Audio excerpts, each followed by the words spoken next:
And in those ancient days, a talent was a measure of gold. And he said to the 3 servants, take these talents and see what you can do with them while I'm gone. He said, I'm taking a journey and I'll be gone for a while. When I come back, we'll get together, go over the book, see how you did. He said, here's 5 of these talents for you. 5. Here's 2 of them for you. 2. And here's 1 for you. 1. The master said, take those talents, see what you can do with them. When I come back, we'll get together, we'll go over it all. The servant said, okay, master takes off. According to the ancient story, the master comes back from his trip. When he gets back, he gets the 3 servants together, and as he said he would, he asks, how did it go with those talents? You were 5. What happened? That servant said, well, I took the 5 talents you gave me, and I put them to work. A little shaky at first, but he said things finally got rolling. And he said, I poured it on. And he said, my talents grew to 7, 8, 9, 10. He said, I doubled my talents from 5 to 10. Books will show. Master said. One heck of a job. Or something like that. He said, I gave you 2 talents. What happened? That servant said, about the same thing happened to me. I put those 2 talents to work, poured it on. They grew to 3 and then to 4. He said, I doubled my talents from 2 to 4. Books will show. Master said. Well done. He said, I gave you 1 talent. What happened? That servant said, well, I took the talents you gave me, and I carefully wrapped it, and I dug a hole and buried it. And camouflaged it, I suppose, right, so nobody would steal it. And he said, fortunately, nobody got it. And he said, I knew you were going to be here today, so I dug it up. Here it is, safely wrapped. I did not lose it while you were gone. According to the ancient story, the master said, take that talent away from him and give it to the man that's got 10. Now you might say, well, I don't like that arrangement.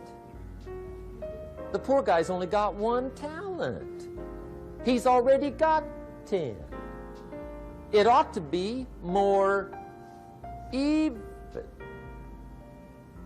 Remember, I didn't ask you to like it. But this one I would ask you to learn, because it simply means whatever you do not employ, you forfeit. It's a law. So learn well the law of use.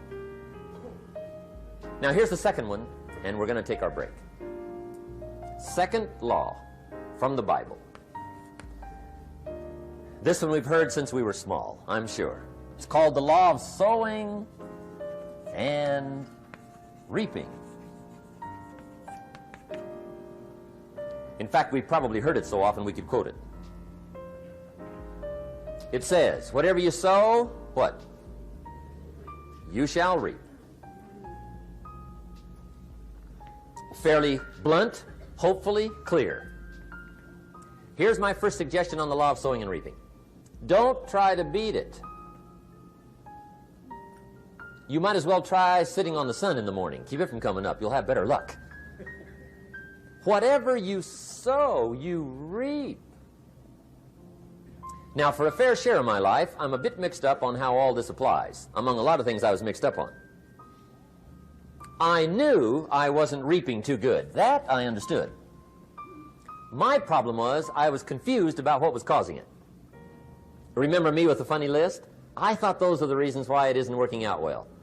And then Mr. Shoaff gave me the clue that helped me figure it all out. He said, Mr. Rohn, I have another answer for you. There's another way to quote this law that'll show you where the problem is so you can go to work on it right away. All you need to know is where the problem is, then you can go to work on it. So he quoted me the law another way, and I found out what my problem was. Here's the way you quote the law. Whatever you reap is what you've sown. Now I knew what my problem was. Whatever you reap is what you've sown. If you don't like the crop, who do you look up? Answer, whoever planted it. And where do you find who planted your crop? Answer, in the mirror. What I finally learned to do come fall was to go to the mirror. That's where you go.